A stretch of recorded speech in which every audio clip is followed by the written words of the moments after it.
നീണ്ട 7 വർഷങ്ങൾക്ക് ശേഷം ഇന്ത്യൻ പ്രധാനമന്ത്രി നരേന്ദ്രമോദിയും ചൈനീസ് പ്രസിഡന്റ് ഷീ ജിൻപിങ്ങും തമ്മിൽ ചൈനയിൽ വെച്ച് കൂടിക്കാഴ്ച നടത്തുന്നു.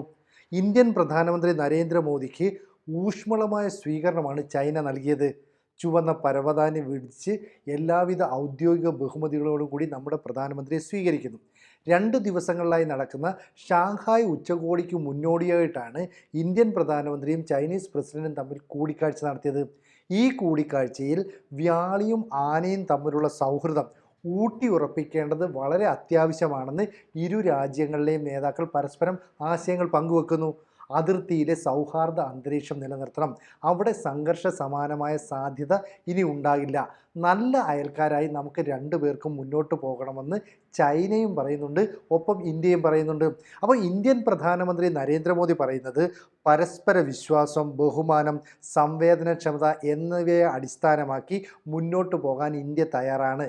ചൈനയുമായിട്ട് എല്ലാ മേഖലയിലും നമുക്ക് പരസ്പരം സഹകരിച്ച് പ്രവർത്തിക്കാം. ഏതാണ്ട് 280 കോടിയോളം വരുന്ന ജനങ്ങൾ, ആ ജനങ്ങളുടെ ഉന്നമനത്തിന് വേണ്ടിയിട്ട് ഒന്നിച്ച് നമുക്ക് പ്രവർത്തിക്കാം. അങ്ങനെയാണെങ്കിൽ ഇരു രാജ്യങ്ങൾക്കും പുരോഗതിയും വികസനവും ഉണ്ടാകുമെന്ന് പറയുന്നു. അപ്പോൾ സ്വന്തം രാജ്യത്തേക്ക് വന്ന നരേന്ദ്രമോദിയെ വളരെ ഊഷ്മളമായിട്ട് താൻ സ്വാഗതം ചെയ്യുന്നുവെന്നാണ് ഷീ ജിൻപിങ് പറയുന്നത്. മാത്രവുമല്ല, ഈ സൗഹൃദ അന്തരീക്ഷം ഇനി എക്കാലവും നിലനിൽക്കണം. ഒരു കാരണവശാലും അതിർത്തിയിൽ ഉൾപ്പെടെയുള്ള സംഘർഷാവസ്ഥ ഇനി ഉണ്ടാകാൻ പാടില്ല. പലയിടത്തും ഇപ്പോഴും പ്രശ്നങ്ങളുണ്ട്. ഇതിനൊക്കെ ശാശ്വതമായ പരിഹാരം കാണണം. മാത്രമല്ല, ഇരു രാജ്യങ്ങളും തമ്മിലുള്ള വിമാന സർവീസ് പുനരാരംഭിക്കണമെന്നും പറയുന്നു. അപ്പോൾ അമേരിക്ക എന്ന് പറയുന്ന പൊതുശത്രുവിനെ മുന്നിൽ നിർത്തിക്കൊണ്ട് ബ്രിക്സിൻ്റെ കൂട്ടായ്മ കൂടുതൽ ഊട്ടി ഉറപ്പിക്കാനും ഇരു രാജ്യങ്ങളും തീരുമാനിക്കുന്നുണ്ട്. അപ്പോൾ ഷാങ്ഹായ് ഉച്ചകോടിയുടെ വിജയത്തിനായിട്ട് പ്രവർത്തിക്കുന്ന ഷീയെ എല്ലാ വിധത്തിലും അഭിനന്ദിക്കുന്നെന്ന് മോദി കൂട്ടിച്ചേർക്കുകയും ചെയ്തു. ഇത് വളരെ സന്തോഷം നൽകുന്ന ഒരു കാര്യമാണ്. അജിത് ഡോവൽ, അതുപോലെ തന്നെ അതായത് നമ്മുടെ ദേശീയ സുരക്ഷാ ഉപദേഷ്ടാവ്, ഒപ്പം നമ്മുടെ വിദേശകാര്യ സെക്രട്ടറിയായ വിക്രം മിശ്ര എന്നിവരും പ്രധാനമന്ത്രി നരേന്ദ്രമോദിക്കൊപ്പമുണ്ട്. അപ്പം നമ്മുടെ ആവശ്യങ്ങൾ, നിലപാടുകളൊക്കെ കൃത്യമായിട്ട് പറയുന്നു. 2024 റഷ്യയിലെ കസാനിൽ ബ്രിക്സ് ഉച്ചകോടി നടന്നപ്പോഴാണ് ഒടുവിൽ നരേന്ദ്രമോദിയും ഷീയും തമ്മിൽ കൂടിക്കാഴ്ച നടത്തിയത്. ആ കൂടിക്കാഴ്ച അല്ലെങ്കിൽ ആ ഉഭയകക്ഷി ചർച്ച ഒരു വലിയ മഞ്ഞുരുക്കലിൻ്റെ തുടക്കമായി. അതിനുശേഷമാണ് ഡെപ്സാങ്, ഡെംചോക്ക് തുടങ്ങിയ മേഖലകളിൽ നിന്ന് ചൈനയിലെ സൈനികരെ അവർ പിൻവലിച്ചത്. പിന്നീട് ആ മേഖലയിലെ പട്രോളിംഗ് നടത്തുന്നത് ഇന്ത്യയാണ്. അതിനുശേഷം ക്രമാനുഗതമായി വ്യാപാര ബന്ധങ്ങളിൽ, നയതന്ത്ര കാര്യങ്ങളിലൊക്കെ തന്നെ ഇരു രാജ്യങ്ങളും തമ്മിലുള്ള ബന്ധം ഊഷ്മളമായി വരികയാണ്. അങ്ങനെ ഇരിക്കുമ്പോഴാണ് ഷീ ഇന്ത്യൻ പ്രസിഡന്റ് ദ്രൗപദി മുർമുവിന് ഒരു കത്തയക്കുന്നത്. ഈ കത്ത് ഇന്ത്യൻ പ്രധാനമന്ത്രിക്ക് നേരിട്ട് അയക്കാതെ ഇന്ത്യൻ രാഷ്ട്രപതിക്കാണ് അയക്കുന്നത്. പ്രത്യേകിച്ച് പ്രസിഡന്റിന് എക്സിക്യൂട്ടീവ് പദവി അല്ലെ അധികാരങ്ങളൊന്നുമില്ല. എന്നിട്ടും അങ്ങനെ അയച്ചു. അങ്ങനെയാണെങ്കിൽ പ്രസിഡന്റ് അത് കത്ത് പ്രധാനമന്ത്രിക്ക് കൈമാറും. അതായത് ഡൊണാൾഡ് ട്രംപ് അധികാരത്തിൽ വന്ന ഉടൻ തന്നെ ഈ താരിഫ് വർധനയുമായി ബന്ധപ്പെട്ട് ഒരു പത്രസമ്മേളനമൊക്കെ നടത്തി. ഇത് ചൈന കൃത്യമായിട്ട് മനസ്സിലാക്കിക്കൊണ്ട് ഇന്ത്യക്ക് കത്തയക്കുകയാണ്. അതായത് നമുക്കുള്ള ഏഷ്യൻ രാജ്യങ്ങൾക്കുള്ള പണിയാണ് ട്രംപ് വരുന്നതെന്നാണ് ഈ പറയുന്നതിൻ്റെ അർത്ഥം. പക്ഷേ ആ ഗാൽവാൻ മേഖലയിലെ സംഘർഷത്തിൻ്റെയൊക്കെ തുടർച്ചയായിട്ട് ഇന്ത്യയും ചൈനയും തമ്മിലുള്ള ബന്ധം അത്ര ഊഷ്മളമല്ലാതിരുന്ന സമയത്താണ് ഈ കത്ത് പ്രസിഡന്റിലേക്ക് ഷീ അയക്കുന്നത്. അല്ലെങ്കിൽ നേരിട്ട് പ്രധാനമന്ത്രിക്ക് നൽകിയാൽ മതിയായിരുന്നു. ഇങ്ങനെ ഒരു സാഹചര്യത്തിൽ പറയുന്നുണ്ട്, ഇപ്പോൾ ഈ താരിഫ് വർധനയൊക്കെ പറഞ്ഞു വരുന്നത് ചൈനയ്ക്കെതിരെയാണ്. അന്ന് പറയുന്നത് ചൈനയെ ഞങ്ങൾ അങ്ങനെ ചെയ്യും, ചൈനയ്ക്ക് 100% ടാക്സ് ഏർപ്പെടുത്തും. അന്ന് ട്രംപ് ഇന്ത്യയുടെ കാര്യമൊന്നും മിണ്ടിയില്ല. പക്ഷേ ഷീയെ പറഞ്ഞ ആ കത്തിൽ, ഒരു രഹസ്യ കത്തായിരുന്നു, ആ കത്തിൽ പറയുന്നു ഇതിന് ശേഷം ട്രംപിൻ്റെ നിലപാട് മാറും, അമേരിക്കയുടെ നിലപാട് മാറും, ഇന്ത്യക്കെതിരെയും ഈ താരിഫ് വർധന നിലവിൽ വരുത്തുമെന്ന് പറഞ്ഞിരുന്നു. അതിന് നമ്മൾ ആദ്യം കൃത്യമായിട്ടൊന്നും മറുപടി പറഞ്ഞില്ല. പക്ഷേ ഇപ്പോൾ ഇന്ത്യൻ പ്രധാനമന്ത്രി ചൈനീസ് ഫണ്ടിലേക്ക് ചെന്നപ്പോൾ ഇതിൻ്റെ ചില സംസാരങ്ങൾ, ചർച്ചകളും ഒക്കെ വന്നിട്ടുണ്ട്. ഏതാണ്ട് 50 മിനിറ്റോളം നീണ്ടു നിന്ന ചർച്ചയുടെ പൂർണ്ണമായ വിശദാംശങ്ങൾ ഇപ്പോഴും പുറത്തു വന്നിട്ടില്ല. എന്നിരുന്നാലും നമുക്ക് മനസ്സിലാകുന്ന കാര്യം, ചൈനയും ഇന്ത്യയും തമ്മിലുള്ള 75 വർഷം നീണ്ടു നിന്ന ബന്ധത്തിൻ്റെ തുടർച്ച അല്ലെങ്കിൽ അതിൻ്റെ ഓർമ്മകളൊക്കെ പുതുക്കുന്ന രീതിയിലാണ് ഇരു രാഷ്ട്രത്തലവന്മാരും തമ്മിൽ സൗഹൃദം പങ്കുവച്ചത്.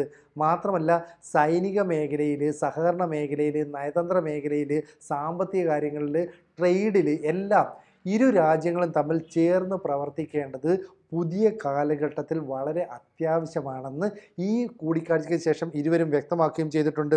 നമുക്കറിയാം, ജപ്പാനും ചൈനയും തമ്മിലുള്ള ബന്ധം അത്ര ഊഷ്മളമല്ല. ചൈനയും ഇന്ത്യയും തമ്മിലും അത്ര നല്ല ബന്ധമായിരുന്നില്ല. ഇവിടെയാണ് ഇന്ത്യൻ പ്രധാനമന്ത്രി ഷാങ്ഹായ് ഉച്ചകോടി നടക്കുന്നതിന് തൊട്ടു മുമ്പ് ജപ്പാനിലേക്ക് പോകുന്നു. അവിടെ നിന്ന് കുറച്ച് കരാറുകളൊക്കെ നേടി അമേരിക്കയ്ക്ക് ഒരു തട്ടും കൊടുത്തിട്ട് നേരെ ചൈനയിലേക്ക് വരുന്നു. അപ്പോൾ ജപ്പാനും ചൈനയും തമ്മിലുള്ള ഒരു പിണക്കത്തിന് ഒരു മീഡിയേറ്ററായിട്ട് നിൽക്കാൻ വേണമെങ്കിൽ ഇന്ത്യ തയ്യാറാകും. അങ്ങനെയും നമുക്ക് ചില നീക്കങ്ങളുണ്ട്. എന്തായാലും ചുവപ്പ് പരവതാനിയൊക്കെ വിരിച്ചുകൊണ്ട് ഇന്ത്യൻ പ്രധാനമന്ത്രിക്ക് ചൈനീസ് സർക്കാർ നൽകിയ സ്വീകരണം എന്നും ഓർമ്മയിൽ നിലനിൽക്കുന്നതായിരിക്കും. മാത്രമല്ല, അഭിപ്രായ സമന്വയം ഉണ്ടാക്കാൻ കഴിയുന്ന എല്ലാ മേഖലകളിലും യോജിച്ച് പ്രവർത്തിക്കാനായിട്ട് ഇരു രാജ്യങ്ങളും തീരുമാനിക്കുകയും ചെയ്തിട്ടുണ്ട്. എന്തായാലും ഇരു രാജ്യങ്ങളിലെയും ജനങ്ങൾക്ക് ഗുണകരമായ രീതിയിൽ വ്യാപാര സഹകരണ കരാറുകളിലേക്ക് ഒപ്പിടാനായിട്ട് പോവുകയാണ്. ക്രിയാത്മകമായ പുരോഗതി വരുത്താൻ വേണ്ടിയിട്ട് നമുക്ക് ഒരുമിച്ച് പ്രവർത്തിക്കണം. ട്രംപിൻ്റെ താരിഫ് യുദ്ധത്തിനെതിരെ ചേർന്ന് നിന്ന് പ്രവർത്തിച്ചാൽ അതിനെ തകർത്തെറിയാൻ കഴിയുമെന്നാണ് ഇരു രാജ്യങ്ങളുടെയും നേതാക്കൾ നൽകുന്ന സൂചന. എന്നാൽ ഈ താരിഫിൻ്റെ കാര്യവുമായി ബന്ധപ്പെട്ട ഔദ്യോഗികമായ തീരുമാനം എന്താണെന്ന് ഇരു നേതാക്കളും അറിയിച്ചില്ല. കാരണം ഷാങ്ഹായ് ഉച്ചകോടിയിൽ പങ്കെടുക്കാനായിട്ട് എത്തിയതാണ്. 2 ദിവസങ്ങളായിട്ട് അവിടെ നടക്കുകയാണ്. അതിനു മുന്നോടിയായിട്ടാണ് ഈ കൂടിക്കാഴ്ച ഉഭയകക്ഷി ചർച്ചയുമൊക്കെ ചെയ്യുന്നത്. അതുകൊണ്ട് തന്നെ എല്ലാവർക്കും ഉപയോഗപ്പെടുന്ന രീതിയിൽ, അതായത് ഇരു രാജ്യങ്ങളിലെയും ജനങ്ങൾക്ക് ഉപയോഗപ്പെടുന്ന രീതിയിൽ വിഭവങ്ങൾ കൃത്യമായിട്ട് ഉപയോഗിക്കാനും അതുപോലെ തന്നെ വ്യാപാര ബന്ധങ്ങൾ കൃത്യമായിട്ട് ഉപയോഗപ്പെടുത്താൻ വേണമെങ്കിൽ സൈനിക സഹകരണത്തിലേക്ക് പോകാൻ പോലും ഇരു രാജ്യങ്ങളും ആഗ്രഹിക്കുന്നുണ്ട്. കാരണം ഈ രാജകീയ സ്വീകരണം ഈ മോദിക്ക് നൽകുന്നത് തന്നെ 7 വർഷത്തിന് ശേഷം മോദി ചൈനയിലേക്ക് ചെല്ലുന്നത് കൊണ്ടാണ്. അപ്പം ഇന്ത്യയും ചൈനയും തമ്മിലുള്ള സൗഹൃദ ബന്ധം ഊട്ടി ഉറപ്പിക്കണം, അല്ലെങ്കിൽ ഒന്നിച്ച് നിൽക്കണം എന്നുള്ളതൊക്കെ കാലത്തിൻ്റെ ആവശ്യമാണ്. അപ്പം വീണ്ടും കണ്ടതിൽ സന്തോഷമെന്ന് പറഞ്ഞ് മോദിയെ സ്വീകരിക്കുന്നത് തന്നെ ഇരു രാജ്യങ്ങളും തമ്മിലുള്ള മഞ്ഞുരുകലിന് ഒരു വലിയ പ്രാധാന്യമായിട്ട് മാറുന്നുണ്ട്. ക്വാഡ്, ബ്രിക്സ് പോലെയുള്ള സഖ്യങ്ങൾ ഇതിൽ ഇരു രാജ്യങ്ങളും ഉറച്ചു നിൽക്കുന്നുണ്ട്. ഈ ക്വാഡ് എന്ന് പറയുന്നത് ചൈനയ്ക്കെതിരാണ്, ബ്രിക്സ് എന്നുള്ളത് അമേരിക്കയ്ക്കെതിരാണ്. പക്ഷേ ഈ രണ്ടിടത്തും ഇന്ത്യക്ക് നിർണായകമായ റോളുണ്ട്. അപ്പോൾ നമ്മൾ വേണമെങ്കിൽ അമേരിക്കയുടെ കൂടെ ഈ ക്വാഡിലൊക്കെ നിൽക്കും, ഇപ്പുറത്തേക്ക് മാറി ചൈനയുടെ കൂടെ ബ്രിക്സിൽ നിൽക്കും. മാത്രമല്ല, ഇനി വ്ളാഡിമിർ പുടിനും കൂടി ചൈനയിലേക്ക് വരുന്നുണ്ട്. അങ്ങനെ മോദിയും പുടിനും ഷിയും തമ്മിൽ ഒരു കൂടിക്കാഴ്ച നടക്കുമോ? ഇതാണ് ഇപ്പോൾ ലോക രാജ്യങ്ങൾ ഉറ്റുനോക്കുന്നത്. അപ്പോൾ ഒരു സാധാരണ ഉച്ചകോടി പോലെ മാത്രം സമാപിക്കുമായിരുന്ന SCO ഉച്ചകോടിയാണ് ഇപ്പോൾ ലോക മാധ്യമങ്ങൾ അതീവ ശ്രദ്ധയോടെ വീക്ഷിക്കുന്നത്. അതായത് ലോകം ഭയക്കുന്ന വ്ളാഡിമിർ പുടിൻ, ഷീ ജിൻപിങ്, അതുപോലെ തന്നെ ഇന്ത്യൻ പ്രധാനമന്ത്രി നരേന്ദ്രമോദി 3 പേരും ഒരേ വേദിയിൽ വരിക, ഒന്നിച്ച് കൈകോർത്ത് നിൽക്കുക, അല്ലെങ്കിൽ ഈ 3 പേരും ചേർന്നിട്ട് ഒരു ഉഭയകക്ഷി ചർച്ച നടത്തുക. ലോകം ഞെട്ടിപ്പോകും. കാരണം ഇനി ലോകത്തിൻ്റെ നിയന്ത്രണം ഈ ശക്തികളുടെ കൈകളിലേക്ക് പതിയെ കൈമാറി വരുന്നു എന്ന് ആളുകൾ തിരിച്ചറിയുന്നുണ്ട്.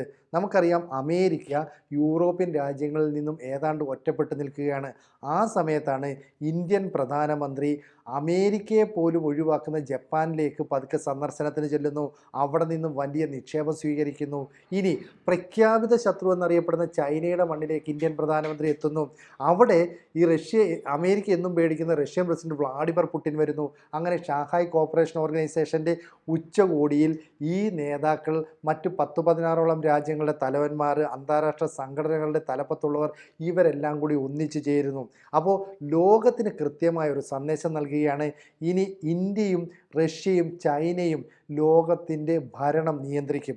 ഇതുകൂടാതെ തന്നെ 2 ദിവസത്തിന് ശേഷം ചൈനയിൽ നടക്കുന്ന ഒരു സൈനിക പരേഡിൽ പങ്കെടുക്കാൻ ഉത്തര കൊറിയൻ നേതാവായിട്ടുള്ള കിം ജോങ് ഉൻ കൂടി എത്തുന്നുണ്ട്. ഇതുകൂടി എത്തുമ്പോൾ ലോകത്തെ പ്രധാനപ്പെട്ട നേതാക്കളെല്ലാം തന്നെ ഒരു കുടക്കീഴിലേക്ക് എത്തുന്നു. പുതിയ ശാക്തിക ചേരികൾ രൂപം കൊള്ളുന്നു. ഇവിടെ ഏറ്റവും കൂടുതൽ ആശങ്കയുണ്ടാകുന്നത് ട്രംപിനും അമേരിക്കയ്ക്കുമാണ്.